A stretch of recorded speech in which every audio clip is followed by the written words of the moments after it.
សួស្តីបងប្អូននៅក្នុងវីដេអូនេះខ្ញុំនឹងបង្ហាញពីរបៀប block និង unblock friend នៅក្នុង Facebook បាទជាដំបូងសូមគោរពនឹងជម្រាបសួរទៅដល់បងប្អូនទាំងគ្នាសម្រាប់វីដេអូមួយនេះខ្ញុំនឹងបង្ហាញបងប្អូនពីរបៀប block ឬក៏ unblock friend នៅក្នុង Facebook ដើម្បីយើងធ្វើការ block បានយើងចូលជាមួយនឹង Facebook ហើយយើងចុចកន្លែងសញ្ញាគូស3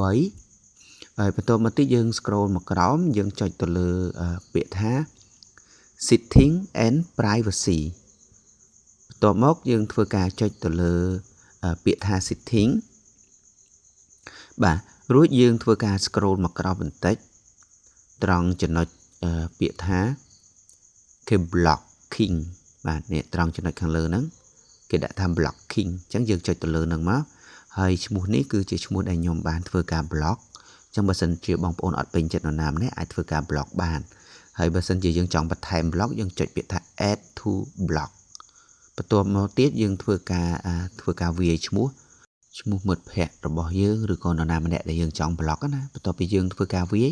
អញ្ចឹងយើងអាចធ្វើការ select ឈ្មោះម្នាក់ហ្នឹងបាទហើយយើងចុចពាក្យថា block មកអញ្ចឹងនៅពេលដែលយើងធ្វើការ block របស់គាត់ហើយគាត់ក៏អាចឃើញយើងដែររាល់ការផុសរបស់គាត់ក៏គាត់មិនឃើញយើងក៏អត់ឃើញគាត់ដែរដូចគ្នាបាទបន្ទាប់មកយើងចុចកន្លែងសញ្ញា close មកហើយយើងចេញមកក្រៅដើម្បីយើងធ្វើការស្វែងរកកន្លែងដែលយើងបាន block ណាបាទអញ្ចឹងឈ្មោះខាងលើនេះគឺខ្ញុំបានធ្វើការ block របស់គាត់ចោលហើយបាទអូខេអញ្ចឹងនេះគឺជារបៀបក្នុងការ block នរណាម្នាក់នៅក្នុង Facebook អញ្ចឹងបន្តមកទៀតខ្ញុំនឹងបង្ហាញបងប្អូនពីរបៀបក្នុងការ unblock នរណាម្នាក់នៅក្នុង Facebook តែម្ដងអញ្ចឹងដើម្បីយើងធ្វើការ unblock បាន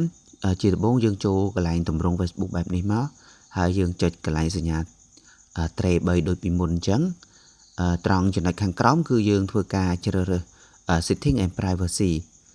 រួចយើងធ្វើការចុចទៅលើពាក្យថា setting អញ្ចឹងយើងចុចដូចតែពីមុនទេបងប្អូនណាអត់ពិបាកទេអញ្ចឹងខ្ញុំធ្វើថ្មីនេះដើម្បីងាយស្រួលបង្ហាញបងប្អូនបន្តមកទៀតយើងចុចកន្លែងពាក្យថា blocking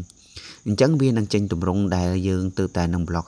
យើងគ្រាន់តែចុចពាក្យថា unblock ដល់មកអញ្ចឹងវានឹងដោះ block ចេញហើយអញ្ចឹងរាល់ការដោះ block នរណាម្នាក់ចេញគឺយើងអាចទាំងមើលឃើញការផុសរបស់គាត់ក៏មើលឃើញយើងផុសដែរ